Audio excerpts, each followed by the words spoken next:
Salam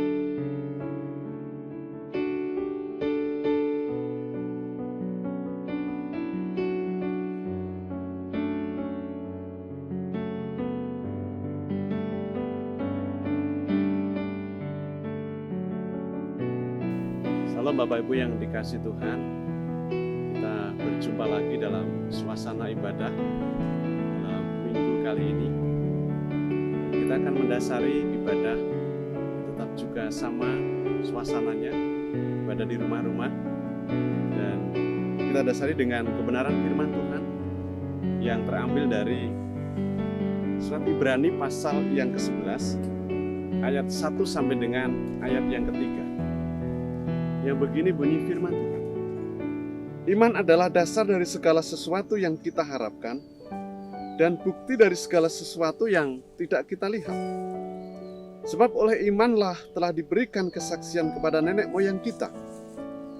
Karena iman kita mengerti bahwa alam semesta telah dijadikan oleh firman Allah, sehingga apa yang kita lihat telah terjadi dari apa yang tidak dapat kita lihat.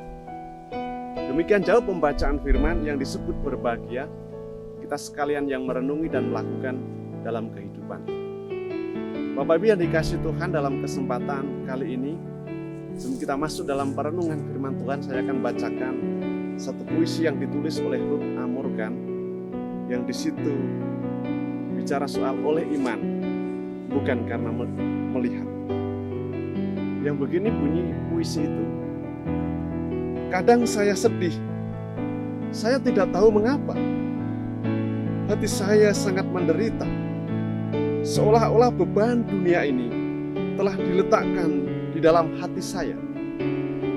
Tapi saya tahu bahwa Allah yang menjadikan semuanya baik akan membimbing saya hingga berjalan oleh iman dan bukan karena melihat.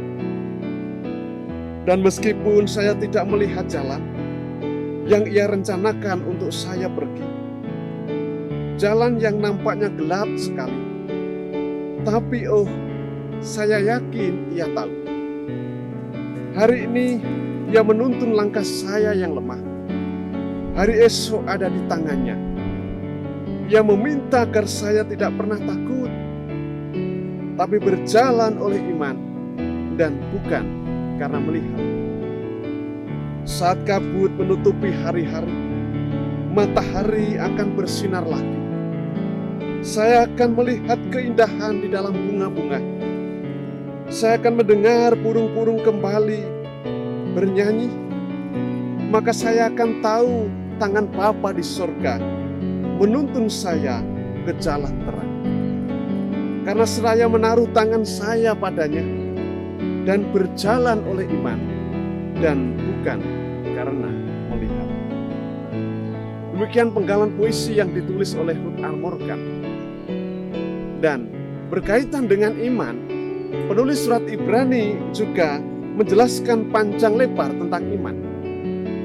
Ayat yang pertama dikatakan bahwa iman adalah dasar dari segala sesuatu yang kita harapkan, bukti dari segala sesuatu yang tidak pernah kita lihat.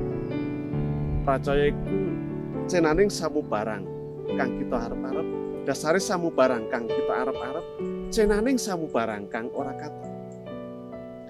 Penulis memberikan definisi tentang iman. Iman adalah dasar dari segala sesuatu yang kita harapkan. Dasar menekankan masalah jaminan. Dalam iman segala sesuatu yang kita harapkan menjadi kenyataan. Pertanyaannya, apa yang kita harapkan dalam kehidupan kita sebagai orang-orang percaya? Ada banyak hal yang di situ menjadi pengharapan bagi kehidupan kita. Kita memiliki pengharapan akan kebangkitan orang-orang benar. Kolose 24 ayat 15. Kita memiliki pengharapan menerima kemuliaan dari Tuhan. Roma 5 ayat yang kedua. Kita juga menerima pengharapan, memiliki pengharapan untuk menerima upah dari Tuhan. Pengharapan akan keselamatan, pengharapan akan hidup kekal. Itu yang berkaitan dengan pengharapan. Yang disebut pengharapan tentu saja bersifat masa depan. dan belum terlihat. Roma pasal 8 ayat 24 mengatakan, mari saya bacakan dalam Roma pasal 8 ayat yang ke-24. Sebab kita diselamatkan dalam pengharapan. Tapi pengharapan yang dilihat bukan pengharapan lagi. Sebab bagaimana orang masih mengharapkan apa yang dilihatnya. Bapak Ibu yang dikasihi Tuhan, jadi pengharapan itu bersifat masa depan. Tapi sekalipun bersifat masa depan dan belum terlihat, iman sudah menyatakannya atau merealisasikannya. Sehingga orang percaya tidak pernah merasa takut akan apa yang terjadi, bahkan sekalipun sesudah kehidupan kita dipanggil oleh Tuhan, sesudah kematian. Sebab di situ iman menguatkannya. Dengan dasar iman ada satu pengharapan dalam Tuhan. Yang kedua, bukti dari segala sesuatu yang tidak kita lihat. Terjemahkan dalam kata Ellen Kos, dalam arti rohani, keyakinan atau kepercayaan. Kata Ellen Kos memberikan perbedaan yang nyata dengan pikiran dan kehendak manusia pada umumnya. Secara umum manusia percaya pada hal yang di situ dilihatnya dengan satu bukti. Secara umum manusia percaya bahwa pada saat ia melihat, ia percaya. Satu contoh, Thomas dikasih saksian tentang kebangkitan Tuhan oleh saudara-saudaranya. Sebab dalam perkumpulan minggu awal itu Thomas bersama-sama berkumpul dan Tuhan Yesus menampakkan diri kepada murid-murid. Dan Thomas dikasih kesaksian bahwa Tuhan sudah panggil. Thomas berkata, sebelum aku mencucukkan tanganku pada lambungnya, mencucukkan jariku pada tangan bekas paku, sekali-kali aku tidak percaya. Thomas ingin melihat bukti nyata yang sebenarnya. Ini satu contoh. Segala sesuatu menuju kepada benda zat maupun perbuatan-perbuatan. Para penerima surat Ibrani belum pernah melihat bagaimana Musa membelah laut Tibereo. Allah menurunkan mana dan perkara-perkara besar terjadi dalam peristiwa yang dialami oleh para nenek moyang penulis surat Ibrani atau orang-orang Israel. Tetapi mereka percayakan hal itu. Jadi dengan demikian mereka juga harus percaya dan menerima juga keimaman Tuhan Yesus Kristus yang lebih tinggi dari keimaman Lewi. Karena korban Yesus yang sempurna itu. Jadi ketika kita membaca surat Ibrani ini, maka di situ akan berbicara banyak hal tentang bagaimana keimaman Yesus Kristus. Yang dijelaskan banyak sekali dalam surat Ibrani. Bapak Ibu yang dikasihi Tuhan, penulis juga memberikan contoh tentang iman para leluhur. Dalam ayat-ayat selanjutnya, di situ juga diceritakan, di situ dikisahkan tentang bagaimana imannya Nuh, Abraham, Iskak, dan lain sebagainya, Musa, dan lain sebagainya. Sehingga ayat 2 mengatakan, sebab oleh imanlah telah diberikan kesaksian kepada nenek moyang kita. Apa yang disaksikan Allah tersebut tidak mungkin dilihat dengan mata jasmani, tapi harus dilihat dengan mata rohani atau dengan kacamata iman. Para nenek moyang yang saya sebutkan di atas tadi, ada Nuh, Abraham, Iskak, Yakub, Musa, dan lain sebagainya, mewujud nyatakan imannya, kepercayaannya dengan satu tindakan nyata dalam kehidupan mereka. Sehingga dengan tindakan nyata dalam kehidupan mereka, kuasa dan karya Allah terjadi dalam kehidupan mereka. Pemeliharaan Allah terjadi dalam kehidupan mereka. Ketika seorang dikatakan beriman, maka ia harus tunduk kepada firman Allah.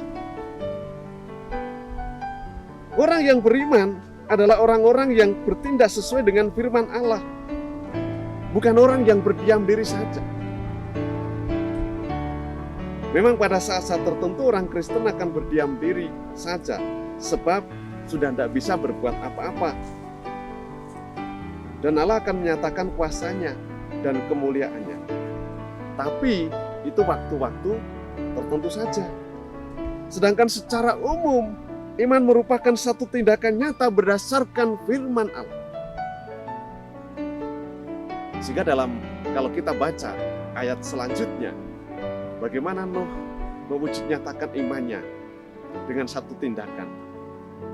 Ketika di situ disuruh membuat satu bahtera yang besar, ukurannya sudah ditentukan oleh Tuhan. Dan itu dilakukan dengan tindakan nyata. Abraham pergi dari Uskadim, Abraham mempersembahkan Ishak. Itu satu tindakan nyata dalam kehidupan para nenek moyang penulis surat Ibrani pada waktu itu. Yang ketiga mengatakan, karena iman kita mengerti bahwa alam semesta telah dijadikan oleh firman Allah, sehingga apa yang kita lihat telah terjadi dari apa yang tidak dapat kita lihat. Karena iman kita mengerti dalam arti merasa, memperoleh wawasan yang dalam, atau bisa memahami. Pengertian di sini bukan merupakan hasil dari belajar secara ilmiah. Ketika tidak ada iman, maka apa yang ditulis dalam kitab Kejadian pasal 1 dan 2 tentang penciptaan itu akan dengan mudah ditolak. Sebab tidak ilmiah dan tidak masuk akal. Karena segala sesuatu diciptakan oleh firman. Justru pengertian yang didapat melalui iman ini melampaui akal manusia. Tapi nenek moyang, penulis dan penerima surat Ibrani dapat memahami penciptaan karya Allah yang agung ini dengan kacamata rohani, dengan iman. Penciptaan yang luar biasa ini, alam semesta, alam raya yang diciptakan, tertata dengan baik ini, merupakan satu karya Allah dengan firman-Nya itu. Dan mereka bisa melihat itu dengan kacamata umat. Tapi ketika iman tidak ada dalam kehidupan manusia, maka hal penciptaan oleh firman Allah tidak bisa dimengerti. Itulah yang terjadi pada Darwin saat ia mencetuskan teori evolusi. Karena tidak mengerti dengan kacamata iman. Bapak Ibu yang dikasihi Tuhan, mari kita mewujudkan iman kita dengan tindakan nyata. Sekalipun mungkin beberapa saat waktu lamanya kita tidak bisa berkumpul di gereja, beribadah, tapi itu tidak mempengaruhi sebenarnya kualitas iman kita kalau kita bisa mewujud nyatakan iman kita dengan satu tindakan. Merenungi kebenaran firman Tuhan di rumah, berdoa bersama-sama di rumah, menghayati kehidupan ini, dan tetap kita juga menghiraukan apa yang menjadi himbauan pemerintah untuk mengatasi pandemi COVID-19 ini. Gaya hidup bersih, cuci tangan dengan sabun, jaga jarak dan lain sebagainya tetap dilakukan.